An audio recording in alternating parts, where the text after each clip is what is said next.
अस्सलाम वालेकुम व्यूअर्स, उम्मीद करता हूँ आप सब खैरियत से होंगे। इस न्यू व्लॉग में मैं आपको वेलकम करता हूँ।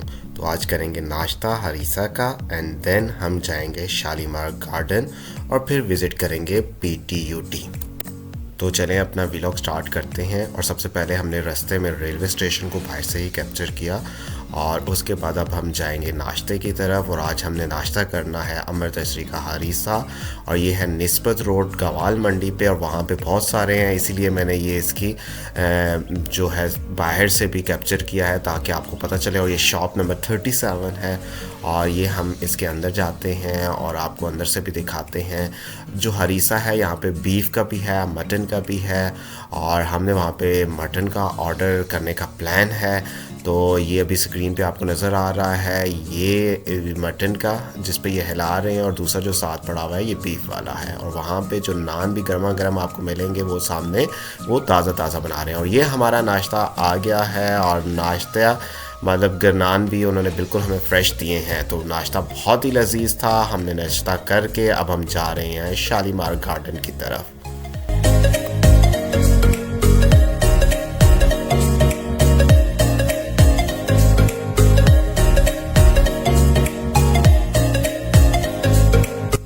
जी व्यूअर्स, हम शालीमार गार्डन पहुंच गए हैं। तो अब यहाँ पे भी टिकट है, लेकिन टिकट की प्राइस बहुत कम है।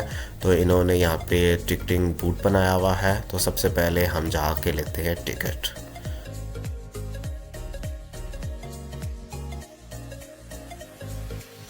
टिकट लेने के बाद अब हम इसके गेट से एंटर होंगे शालीमार गार्डन के अंदर। शालीमार गार्डन बहुत बड़े अहाते पर मुश्तमिल है, जो तकरीबन 80 एकड़ है, और इस बाग को 3 हिस्सों में तकसीम किया गया है। तो सबसे पहले मैं आपको ये पहला हिस्सा दिखा रहा हूँ और उसके बाद हम अगले 2 हिस्से भी दिखाएंगे। इसकी बुनियाद 1637 में रखी गई। मुग़ल बादशाह शाहजहां ने जब लाहौर में दरबार लगाया तो अली मर्दान खान ने इसे बताया कि इसके पास एक ऐसा शख्स मौजूद है जो नहर बनाने में बड़ी महारत रखता है। शाहजहां ने खुश होकर हुक्म दिया कि दरिया रावी से एक नहर निकाल कर लाहौर के पास से गुजारी जाए। शाहजहां ने यह नहर तैयार करने के लिए 2 लाख रुपए दिए, और उस वक्त 2 लाख आज के कई करोड़ों के बराबर है।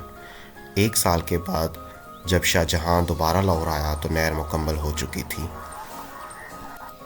बादशाह ने हुक्म दिया कि इस नहर के किनारे एक वसीओ अरीज़ और बहुत खूबसूरत बाग तामीर किया जाए, और उस बाग में बारादरी, शाही गुसल खाने, फवारे और जा बजा फलदार दरख्त लगाए जाएं।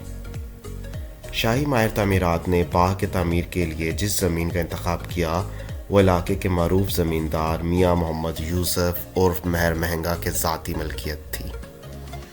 बादशाह को जब इस बात का इल्म हुआ तो मियाँ मोहम्मद यूसुफ को मुंह मांगी रकम देना चाहिए, पर मियाँ मोहम्मद यूसुफ ने यह ज़मीन बिला मुआवजा बादशाह को तोहफे के तौर पर दे दी।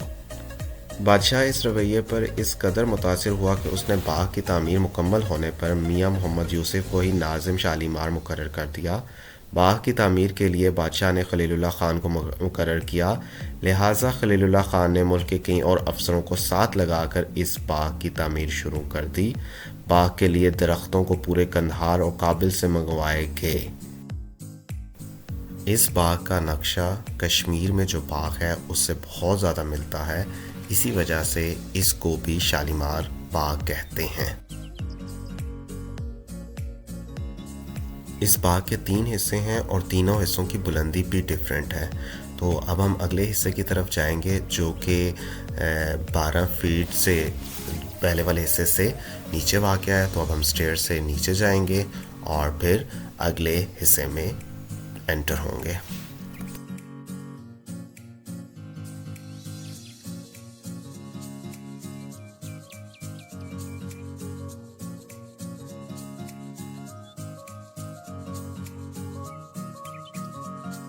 और ये बाग का सबसे प्यारा हिस्सा है, और यही वो जगह है जहाँ पे शूट्स भी होते हैं। अभी मैं आगे चल के भी बताता हूँ कि वो जगह भी इन्होंने बंद की हुई थी, और वो सामने स्क्रीन पे बारादरी नज़र आ रहा है, तो ये भी हम मज़ीद आगे दिखाएंगे। यस, ये वो जगह आ गई है जो बहुत ही फेमस है, और वो मिड में फ़ोटोशूट्स वगैरह होते हैं। ये जो हिस्सा है इसे हयात बख्श कहते हैं, और ये जो तख्त है ये संगे मरमर का बना हुआ है, और यहाँ पे बादशाह बैठ के दरबार लगाया करते थे। और ये जो आपको मट्टी के नज़र आ रहे हैं ये फव्वारे हैं, और इस पूरे बाग में 410 फव्वारे मौजूद हैं। और यहाँ पे जो स्क्रीन पे आपको नज़र आ रहे हैं ये जब चलते हैं तो बहुत ही प्यारे लगते हैं, और तख्त पे बैठ के बादशाह इन फव्वारों को एंजॉय करते थे। और ये आपको स्क्रीन पे बारादरी नज़र आ रही है। कहा जाता है कि औरंगज़ेब आलमगीर की बेटी ज़ेबुन्निसा चूँकि शायरा थी इसलिए अक्सर इस जगह बैठकर शेर कहा करती थी। संगे मरमर के कई ताकचे चिराग रखने के लिए बनवाए गए थे। जब यहाँ चिराग जलाए जाते थे तो हौज़ में गिरने वाला पानी बारिश का समा पैदा करता था, और चिराग की रोशनी बिजली की चमक की तरह मालूम होती। बादशाह इस नज़ारे से बहुत लुत्फ़ उठाता था। और ये बाग का एक और हिस्सा, और जहाँ अभी हम मौजूद हैं ये उससे 12 फीट की उतराई पे मौजूद है, तो इसको हमने जस्ट ऊपर से ही कैप्चर कर लिया, क्योंकि जो पहला हिस्सा था उस जैसा ही था, लेकिन उसमें पानी इस टाइम पे कम था, लेकिन यहाँ पानी आपको ज़्यादा नज़र आ रहा होगा। ये वही पानी है जो इन्होंने नहर से लेके आए हुए हैं।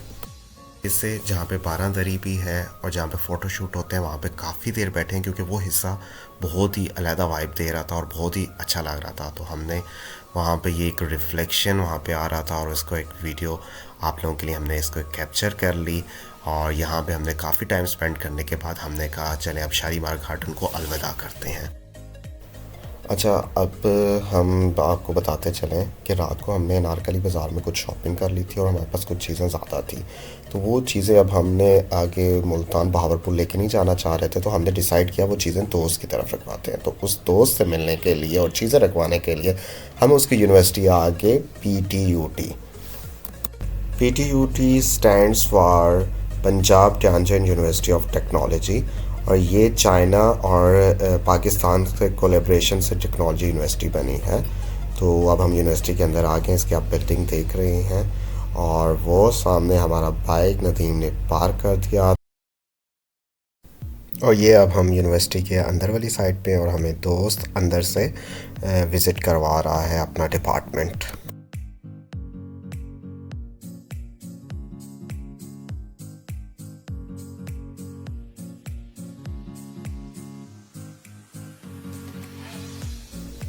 दोस्त मेरा यहाँ पे मैकेनिकल डिपार्टमेंट के अंदर सीनियर लेक्चरर है, और ये उसका ऑफिस है, और बाहर उसका नाम मेंशन है वही यहाँ पे दिखाया जा रहा है। सामान रखने के बाद, दोस्त से मुलाकात करने के बाद अब हम आगे की तरफ जा रहे हैं।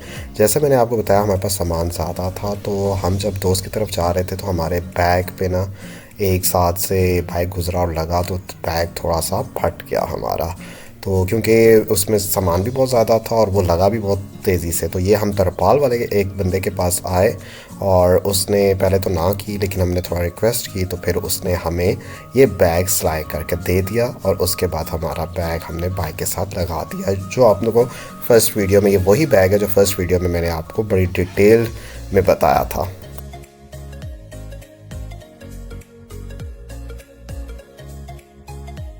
बैग सेट करवाने के बाद हमें काफ़ी टाइम लग गया, और ये मगरिब हो चुकी थी। अब हमें भूख दोबारा लगी थी, ज़्यादा वाली भूख तो नहीं थी, तो हमने कहा क्यों ना लाहौर के एक मशहूर दही भल्ले हैं जो नफीस दही भल्ले, तो हमने वो सर्च किया, तो वो हमारे 20 मिनट की दूरी पे थे।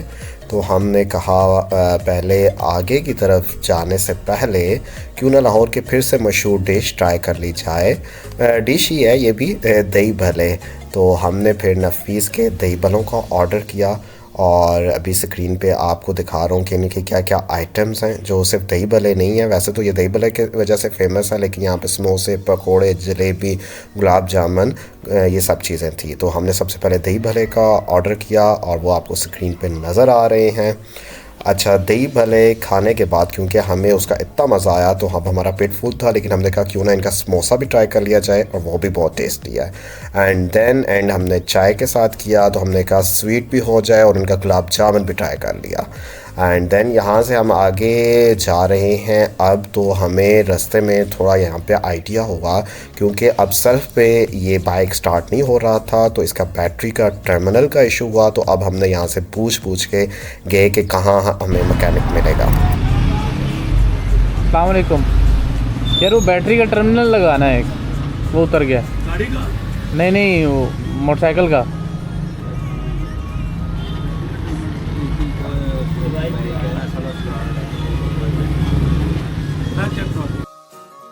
हमारा बैटरी का टर्मिनल का थोड़ा सा तार का प्रॉब्लम हो गया था, इतना बड़ा काम नहीं था। तो यहाँ पे हमने ये अच्छा हुआ कि बहुत अच्छे टाइम पे हमें ये पता चल गया, क्योंकि लाहौर बड़ा शहर था, यहाँ से निकलने से पहले ये मसला हो गया। क्योंकि अगर जीटी रोड के ऊपर होता तो वहाँ पे 150 का मैकेनिक इतना इजीली हमें नहीं मिलना था। तो ये बहुत अच्छा हो गया और वहाँ से हमने इजीली ये काम करवा लिया। और अब हम लाहौर को अलविदा कह रहे हैं एक दफ़ा, और वापसी पे वैसे यहीं से हमने गुजरना है और दोस्त से सामान भी अपना लेंगे। तो अब वैसे तो हमारा प्लान था कि 2 बजे तक हम निकल जाएं यहाँ से, लाहौर से आगे मुल्तान बहावरपुर वाली साइड पे, लेकिन हमारी दोस्त से मुलाकात भी लंबी होगी, दैन बाइक, और फिर हमने नफीस के दही भले खाते खाते हमें काफ़ी टाइम हो गया। और अभी हमें निकलते निकलते लाहौर में ही मगरिब हो चुकी है, और ये अभी जो टाइम है 7:15 बज चुके हैं। तो अभी हमारा प्लान है जीटी रोड के थ्रू हम मुल्तान तक का प्लान है, लेकिन लेट्स सी कि हम कहाँ तक पहुँच पाते हैं। तो जितना ज़्यादा हमने डिस्टेंस कवर कर लिया उतना बेस्ट होगा।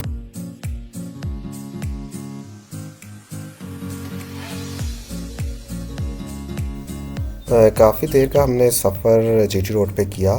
तो अब तकरीबन हम 7:30 बजे निकले थे और अभी 9:30 का टाइम हो रहा है। तो हमने कहा कि दोबारा से थोड़ी सी रेस्ट कर लें और साथ चाय पी ली जाए। और ये हमने जो स्टे किया ये हड़प्पा के पास एक था ट्रक होटल। तो ट्रक होटल भी जीटी रोड पे बड़ा अच्छे होटल में से होता है। तो हमने उन्हें चाय का ऑर्डर दिया और उन्होंने कड़क सी चाय हमारे लिए बना दी, और देन हमने चाय पी के हम आगे की तरफ जा रहे हैं।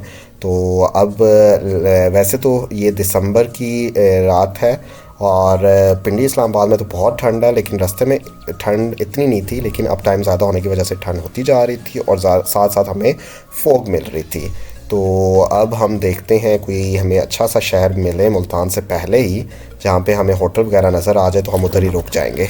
ये जी नाइट मियां चन्नू का अनबॉक्सिंग अभी हो रही है। हम तकरीबन 12 बजे मियां चन्नू पहुँचे हैं, फोग हो गई थी तो यहाँ पे हमने स्टे कर लिया है। और फिर अभी हमने, और होटल्स तो बंद थे, तो फिर फास्ट फूड की ऑप्शन थी, तो वही हमने मंगाया है। नदीम अभी दिखाते हैं। नदीम मुँह में पानी तो नहीं आ रहा? भूख तो मुझे बड़ी ज़्यादा लगी है, लेकिन सही चुम्बो थोड़ा सा चेक कर। Oh nice one. गरम है? हाँ अच्छा है भी सही बड़ा। ओह नदीम खाते हुए आपको नज़र आ रहा है। यस नदीम, कैसा टेस्ट है? फिर चलिए अब मैं भी खाता हूँ, फिर मिलते हैं।